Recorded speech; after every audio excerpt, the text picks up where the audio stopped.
Hola, buenas tardes, bienvenidos a un nuevo capítulo del tutorial de cálculo de variaciones.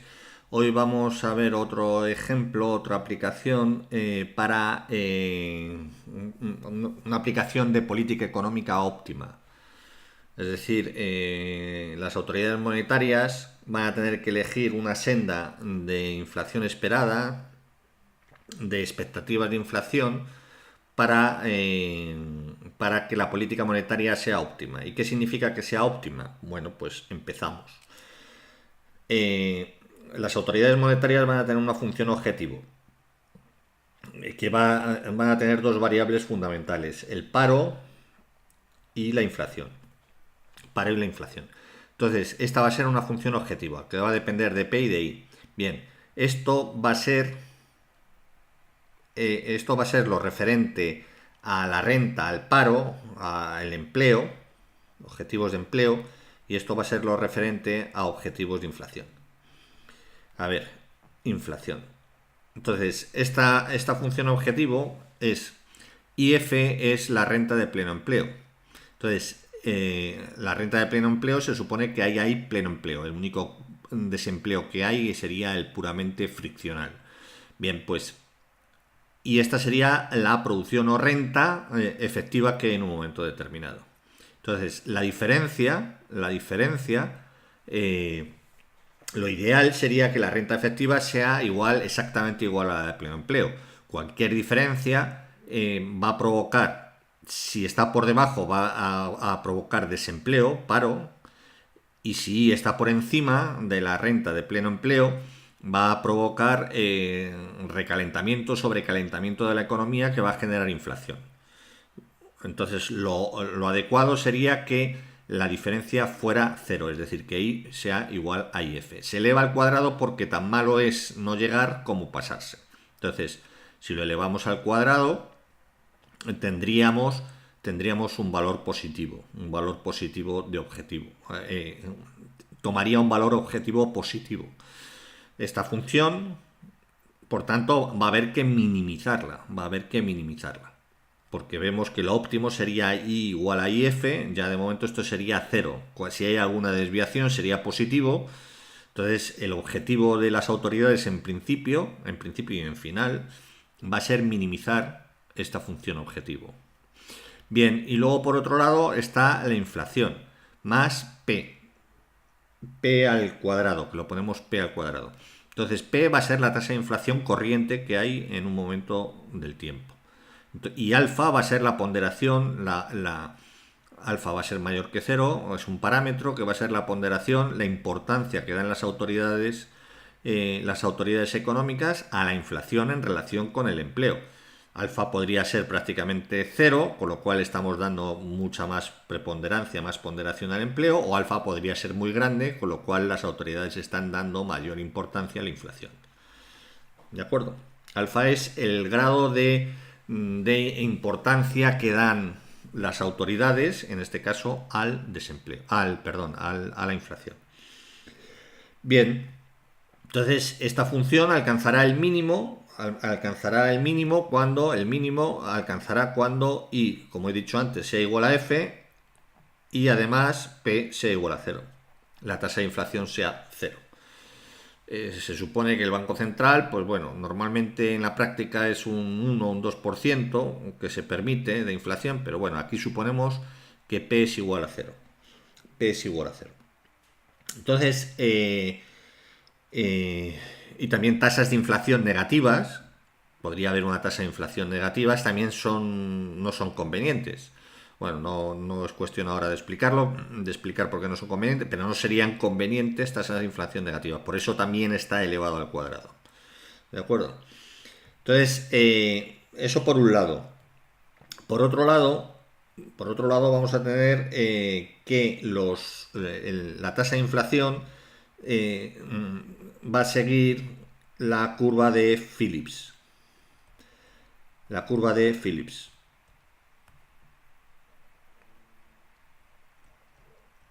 La curva de Phillips. La curva de Phillips es una curva, no sé si hemos hablado en algún vídeo en otro curso, es una curva que se realizó empíricamente para el Reino Unido entre la tasa de inflación y el nivel y la tasa de paro.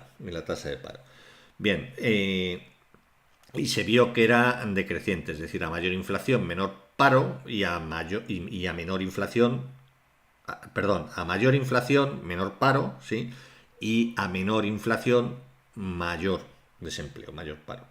Entonces, la curva de Phillips se modeliza de la siguiente forma, de forma lineal, de esta forma. Un parámetro beta que va a ser positivo, un parámetro beta positivo, y que va a depender de esto. Y ahora lo vemos, más pi. Esto va a ser inflación esperada, que es la variable con la que van a tener que elegir las autoridades para que el objetivo de política económica sea esta función tome el valor mínimo. Entonces, ¿qué significa eso? Que los precios, si I está por debajo de I de F, es decir, hay desempleo como el parámetro B es negativo y hay un signo delante, si hay desempleo hay una ralentización de la economía, por tanto eso presiona, no presiona a los precios, presiona a los precios a la baja.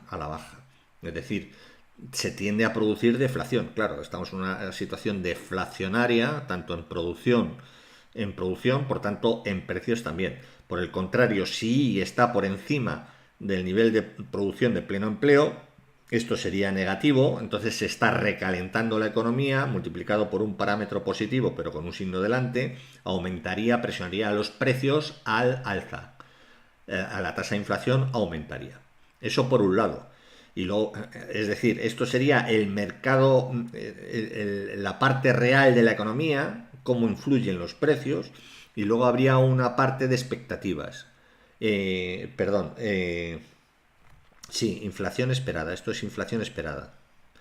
Y luego habría una parte de expectativas, es decir, si esto fuera cero, pues la tasa de inflación real pues sería directamente la inflación esperada. Es decir, una tasa de inflación esperada muy alta va a generar una tasa de inflación real. ¿Por qué? Porque los agentes económicos van ante una tasa de inflación esperada, se supone que no tienen ilusión monetaria y por tanto van a reivindicar rentas, el sector trabajo y fundamentalmente salarios de acuerdo con la inflación esperada, y esos salarios se van a traducir a precios, esos se van a trasladar a precios. Luego hay una parte que depende de la parte real, es decir, si hay desempleo va a haber tasas de inflación negativa, si hay sobreempleo va a haber tasas de inflación positivas, y luego la inflación esperada. A mayor inflación esperada, eso se va a traducir en mayor inflación real, Y por último, las expectativas de inflación, ¿cómo se van a generar? Las expectativas de inflación. Las expectativas de inflación van a ser las siguientes. Las expectativas de inflación, ¿qué significa expectativas de inflación? Pues que la inflación, la variación de inflación va a ser un parámetro multiplicado por la diferencia que hay entre la inflación real, la inflación corriente y la inflación esperada. Es decir, que la inflación, las expectativas de inflación, si la inflación esperada en el periodo anterior, bueno, aquí estamos en términos continuos, pero esta sería la derivada con respecto al tiempo. Entonces, ¿qué significa esto? Si P es mayor que pi, si la inflación real es mayor que la inflación esperada, J va a ser un parámetro positivo entre 0 y 1. Entonces, si esto es superior, como digo, pues lo que va a ocurrir es que la tasa de inflación esperada va a tender a subir. Es decir, los agentes van a decir, en el periodo pasado, anteriormente nos hemos confundido, luego tenemos que aumentar, hemos errado a la baja, nos hemos confundido, luego la tasa de inflación va a crecer, esta derivada va a ser positiva. Si por el contrario la tasa de inflación esperada hubiera sido mayor que la tasa de inflación real, pues la tasa de inflación esperada, los agentes dirán, bueno, pues la tasa de inflación, el gobierno o las autoridades monetarias dirán, bueno, pues el comportamiento tenderá a la baja de la tasa de inflación esperada. Bien, pues de la curva de Phillips, si sustituimos las expectativas de inflación en la curva de Phillips, tenemos lo siguiente. Si sustituimos aquí, si despejamos P de la curva de Phillips, no, la curva de Phillips es esta, perdón, esta es la curva de Phillips. Entonces aquí, si sustituimos, aquí tendríamos pi', a ver, aquí podemos despejar P, a ver, entonces esto sería pi' menos más jpi dividido entre P. Entonces tendríamos lo siguiente. Esto sería pi' más jp más jpi dividido entre precios. Entonces tendríamos que esto es, sí, pi' no, entre precios no, esto sería entre j, perdón, es que me estaba liando aquí, entre j, esto sería pi' entre j más pi entre j más pi. Entonces, si sustituimos esta expresión que hemos hallado de las expectativas de inflación en la curva de Phillips, tendríamos precio por lo que hemos hallado aquí, tendríamos pi' entre j más pi igual a menos b por i de f menos i más pi. Esta expectativa de inflación y esta expectativa de inflación se cancelan y nos queda que if menos i es igual a menos pi' entre bj. Para beta ya hemos visto que es mayor que 0. Entonces, sustituyendo todo ello en la ecuación objetivo, tenemos que es lambda pi. Entonces podemos sustituir if menos i, que if menos i es esta expresión. Luego tendremos que esto es menos pi' entre bj elevado al cuadrado más p más alfa por p al cuadrado, y p al cuadrado que hemos visto que es esta expresión, pi' entre j más pi, es esta expresión. Entonces ya lo tenemos, esta es la función objetivo que hay que minimizar. Entonces esta sería la función de nuestro funcional, y nuestra variable de intervención sería pi, bueno, pi, claro, serían las expectativas de inflación, es decir, la senda óptima de política económica tal que minimice la combinación de inflación y paro vendría dada por la solución del problema de cálculo de variaciones, y obtendríamos el pi correspondiente. Vamos a borrar aquí.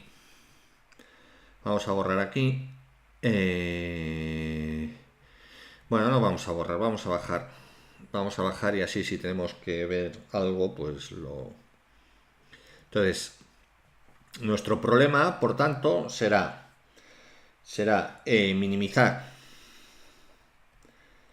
minimizar entre un periodo de tiempo entre 0 y un periodo de tiempo t nuestra función objetivo. Nuestra función objetivo es esta, que sería este menos, como está dentro, pues se cancelaría, quedaría positivo, que sería pi' entre bj elevado al cuadrado más alfa pi' entre j más pi elevado al cuadrado diferencial de t. Diferencial de t. Y esto lo podemos poner entre, para una tasa de inflación inicial, expectativa de inflación pi0, que nos da el enunciado, y queremos que la tasa de inflación esperada al final sea cero. La tasa esperada de inflación sea cero porque la tasa de inflación, porque eso rebajaría el objetivo, sería cero, que es la minimización, ¿no? Al final tendríamos cero y pi' que es cero, luego obtendríamos en el último periodo que la tasa, la función objetivo sería cero. Pero, ojo, tenemos que calcular la tasa de inflación esperada para cada uno de los periodos, la función correspondiente. La función correspondiente. Entonces, aquí sería el cálculo de variaciones. Tendríamos el problema de cálculo de variaciones así planteado. Entonces tendríamos f de pi, la derivada con respecto a pi, va a ser igual a menos 2 alfa pi' entre j más pi, espero no haberme confundido, 2 alfa pi menos 2 alfa pi' entre j, f de pi', bueno, estoy poniendo pi' o pi punto, es lo mismo, pi' es la derivada, o pi punto, menos 2 pi' entre bj por 1 bj, estoy derivando, menos 2 alfa pi' j más pi por 1 entre j.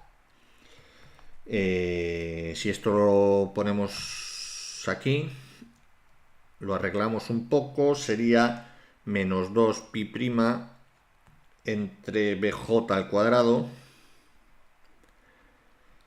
menos 2 alfa pi entre j menos 2 alfa pi' entre j al cuadrado.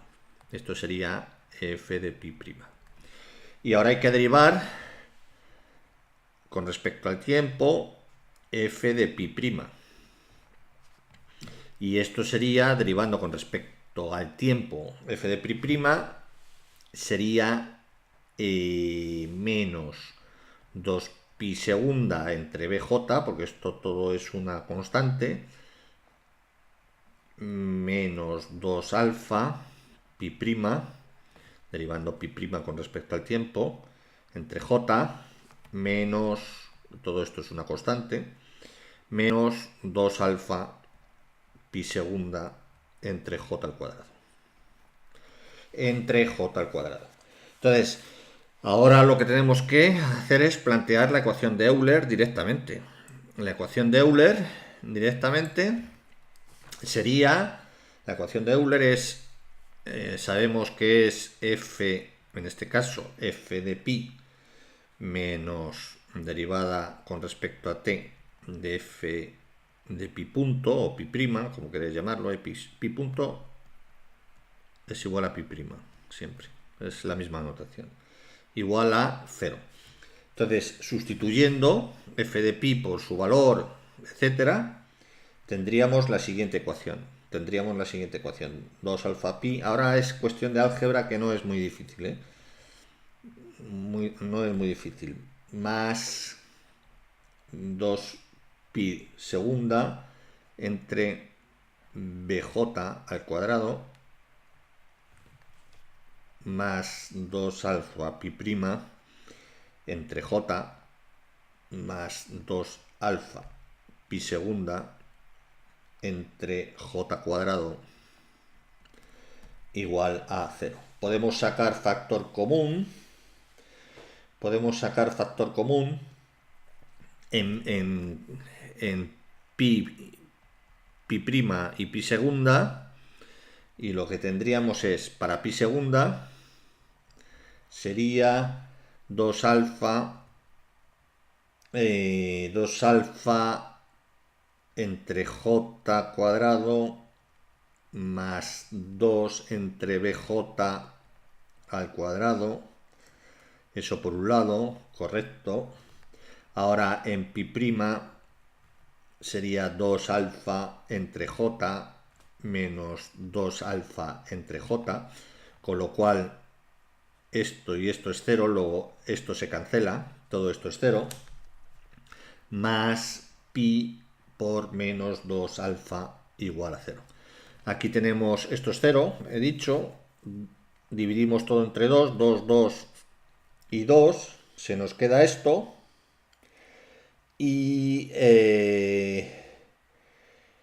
y operando, nos quedaría lo siguiente. Operando, es que es muy prolijo para hacer, pero operando tendríamos, venga, lo hacemos, a ver, lo hacemos directamente. Pi segunda por, que multiplica a alfa por bj al cuadrado más j al cuadrado dividido entre, haciendo esta suma, entre j cuadrado por bj al cuadrado, lo pongo así para no perdernos, y esto es menos pi alfa, vamos, menos pi alfa, las variables son estas, ¿de acuerdo? De nuestra ecuación diferencial, igual a 0. Y esto, si multiplicamos por j cuadrado bj cuadrado, lo que tenemos es que pi segunda, es decir, si quitamos este denominador, como el segundo miembro es igual a 0, podemos multiplicar el numerador por esta constante, ambos términos. Entonces sería alfa por bj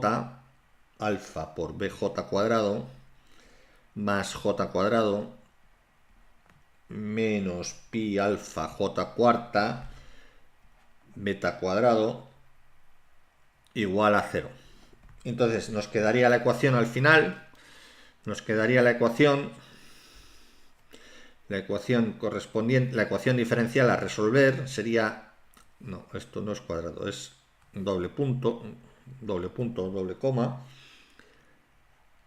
alfa b cuadrado más 1 menos pi alfa j cuadrado b cuadrado igual a 0. Esta sería nuestra ecuación diferencial a resolver.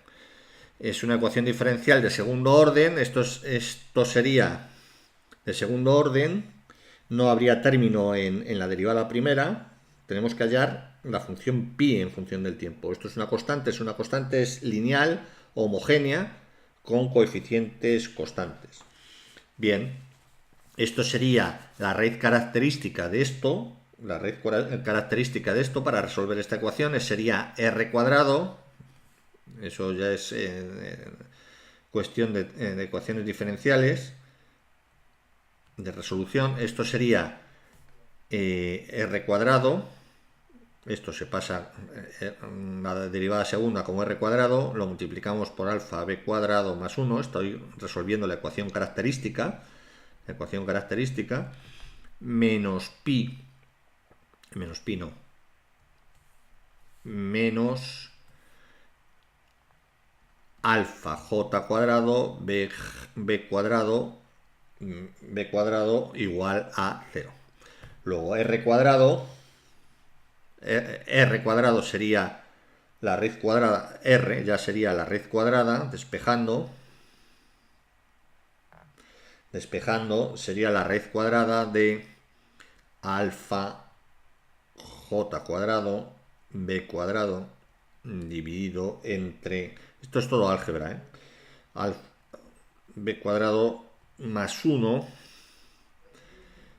y r, por tanto es una raíz, más menos, sería aquí, lo ponemos así, raíz de alfa, j cuadrado y b cuadrado se cancelan, cuadrado con la raíz, quedaría bj, y esto sería la raíz cuadrada, aquí sí que no se puede simplificar, 1 más alfa b cuadrado. Lo he cambiado de orden, da igual. Entonces serían dos raíces, R1 y R2. ¿Vale? R2, por ejemplo, la positiva y R1 la negativa.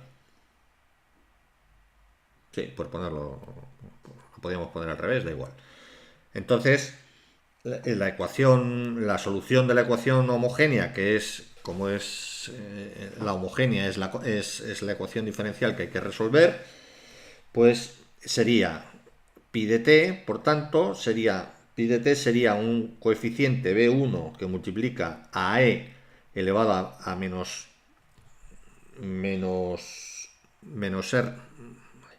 R1 es el, da igual, R1 pongo R1 o R, da igual, menos R1 es el mismo valor, uno negativo y otro positivo. Entonces pongo menos R1 por T más B2 por E elevado a R1 por T. ¿Vale? Podría llamarlo R directamente, yo no sé si más adelante lo llamo R. Bueno, da igual. Uno es negativo y el otro es positivo.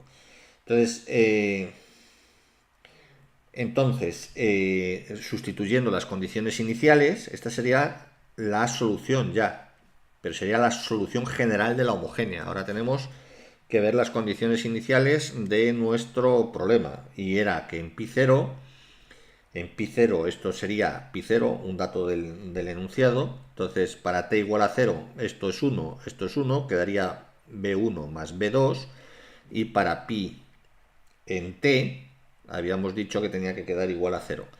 Entonces, esto quedaría b1 por e elevado a menos r1 por t grande, que es un valor de enunciado, más b2 por e r1 t grande. Bien, y esto sí que no lo voy a hacer porque ya doy el resultado. Ya doy el resultado, y entonces nos quedaría que b1, aquí habría que resolver este ejercicio, este sistema de ecuaciones. Esto sería 0 igual a esto. Sería este sistema de ecuaciones, estas dos ecuaciones. Entonces lo que hay que hallar son las constantes b1 y b2. Todo lo demás está dado. T, R1, todo está dado. Entonces hay que hallar b1, que son estas constantes, para sustituirlas aquí y ya tener la ecuación de la homogénea, la ecuación de la homogénea para esas condiciones iniciales. Entonces hay que calcular b1 y b2. Si lo hacéis,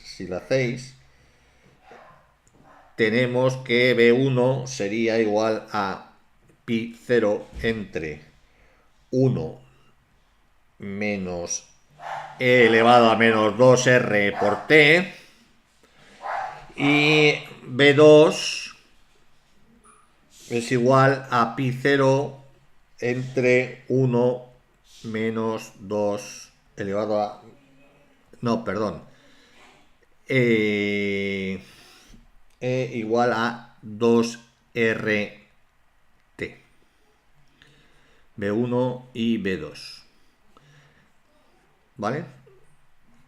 R, he puesto ya R directamente porque es el mismo valor. Entonces, si sustituimos ya en nuestra ecuación diferencial,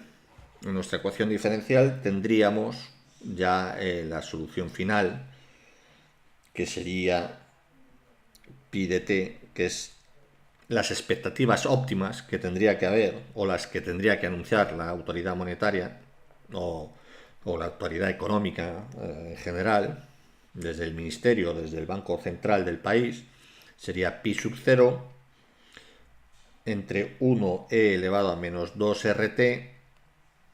Esta es una constante, la constante A, B1, multiplicado por e elevado a menos rt, más pi sub 0 entre 1 menos E menos, no, más 2RT, 2RT por elevado a R por T. Perdón, aquí ya es el tiempo corriente, es el tiempo variable, de la variable, ¿vale? Esto es el tiempo de la variable. Y aquí igual. Este no, este es el tiempo T de las condiciones iniciales que nos dan. Esta es nuestra ecuación diferencial. Este T es este T de aquí, ¿vale? Ponemos aquí paréntesis para que veamos que estos son constantes. Y entonces esta sería nuestra ecuación. Esta sería nuestra ecuación que minimiza nuestra función objetivo, lo cual significa una elección óptima de política económica. Es decir, para cada instante de tiempo t tenemos las expectativas óptimas que minimizan la función objetivo del enunciado. Que esta es una función objetivo política de las autoridades económicas. Política en el sentido de que, dado un alfa, ya están ponderando la inflación y el empleo de una forma determinada. Con otro alfa ya estarían ponderándolo de otra forma. ¿De acuerdo? Luego, estas serían las expectativas de inflación que tendrían que anunciar las autoridades para que esa política económica fuera óptima, porque estaría contemplando una combinación de dos objetivos. Por un lado, la tasa de desempleo y por otro lado, la tasa de inflación. Esto, como siempre,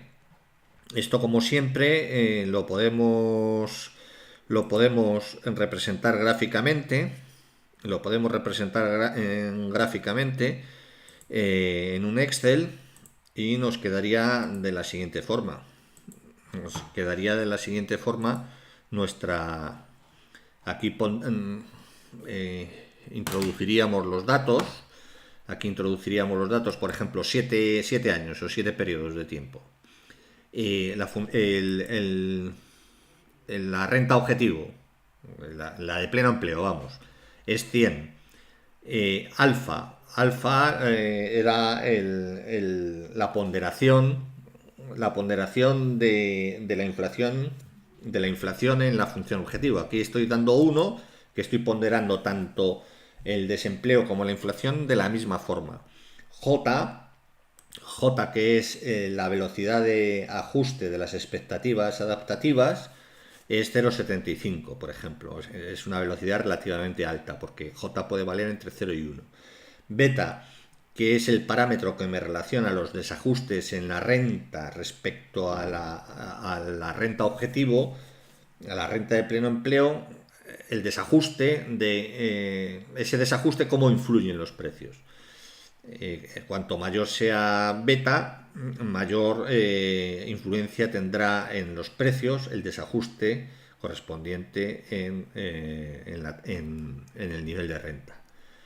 Pi 0 es la tasa de inflación esperada en el periodo 0, y luego a partir de aquí ya calcularía, en función de esto, sería B1 y B2, y aquí podría poner la inflación esperada en cada uno de los periodos. Para estos datos, efectivamente, he puesto 10 la inflación esperada, que es en el periodo 0, y por supuesto para el periodo último, 7, la inflación esperada va a ser 0, que va a minimizar la función de costes en ese periodo. La función objetivo, vamos.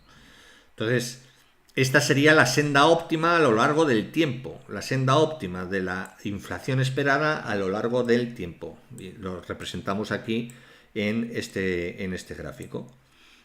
Entonces, si por ejemplo ponderáramos la inflación, vamos a ajustar esto aquí. Si ajustáramos la inflación, el alfa, si diéramos más importancia a la inflación, tendríamos este resultado. que se haría más cóncava, más convexa la función que hemos hallado. Si le damos a un alfa muy alto, por ejemplo 40, se estaría combando más esta curva. ¿Qué es lo que significa? Pues que al darle las autoridades económicas una mayor ponderación a la tasa de inflación, pues lo que están haciendo es dar unas tasas de inflación cada vez menores respecto a si alfa tuviera un valor menor. ¿De acuerdo? Están acelerando las expectativas de inflación a la baja. ¿De acuerdo?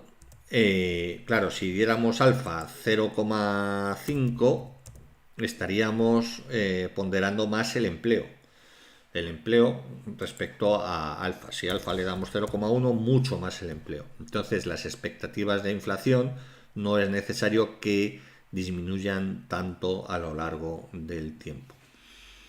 Bien, pues si ponemos aquí uno que hemos puesto antes y luego el beta, el beta o el j, si j que es la, la ecuación de las expectativas adaptativas, el parámetro que recoge las expectativas adaptativas, la velocidad de las expectativas adaptativas entre la tasa de inflación esperada y la tasa de inflación real. Si j lo hacemos próximo a 0,9, lo que tenemos es que se comba más todavía. Es decir, si ese parámetro es 0,9, lo que tenemos es que las expectativas de inflación tienen que decrecer. Si lo hacemos prácticamente 0, 0,05 por ejemplo, las expectativas de inflación no tienen que decrecer tanto a lo largo del tiempo. Se hace una función lineal prácticamente. ¿De acuerdo? Y nada más. Y si la inflación inicial fuera bueno, beta, que es no sé si lo hemos tocado, el ajuste de la curva la relación entre desajustes en renta y tasa de inflación. Si esto lo ponemos, por ejemplo, a 5, tendríamos que se combaría bastante más, se haría más convexa esta función. Si esto lo pusiéramos a 10, lo que pasa que tendría un límite en función de la forma que hemos hallado de las expectativas de inflación. Si beta lo ponemos a 1 y si lo ponemos muy bajo, 0,09, sería prácticamente lineal. Entonces, para cada uno de estos valores, lo que estamos haciendo es ¿el qué? Pues lo que estamos haciendo es hemos calculado que la política monetaria óptima para 7 periodos. Es decir, para 7 periodos. ¿Cuál debería ser la inflación esperada que los agentes, valga la redundancia, esperan para que los objetivos del gobierno a lo largo de estos 7 años, o 7 periodos, de lo que sea, los objetivos del gobierno se cumplan? Es decir, que el objetivo, que la función objetiva que hay que minimizar realmente se minimice a lo largo del tiempo. Muy bien, pues este es otro ejemplo de cálculo de variaciones. El próximo ejemplo que hagamos, a lo mejor para que veáis cómo se aplica a otras ciencias, pues a la física veremos cuál es la aplicación del cálculo de variaciones a la mecánica clásica, aunque en mecánica cuántica, etcétera, también se utiliza el cálculo de variaciones. Y eso es lo que veremos el próximo día y avanzaremos un poco más en condiciones de segundo orden, en las condiciones de segundo orden y ya empezaremos el tema de control óptimo, que es el de control óptimo, que es un paso más de la teoría del cálculo de variaciones. Muy bien, pues muchas gracias. Esto es lo que os quería contar. Podéis dar un like al vídeo si os ha gustado y, como siempre os digo, os invito a que os suscribáis a este, que es vuestro canal. Muchas gracias, hasta la próxima.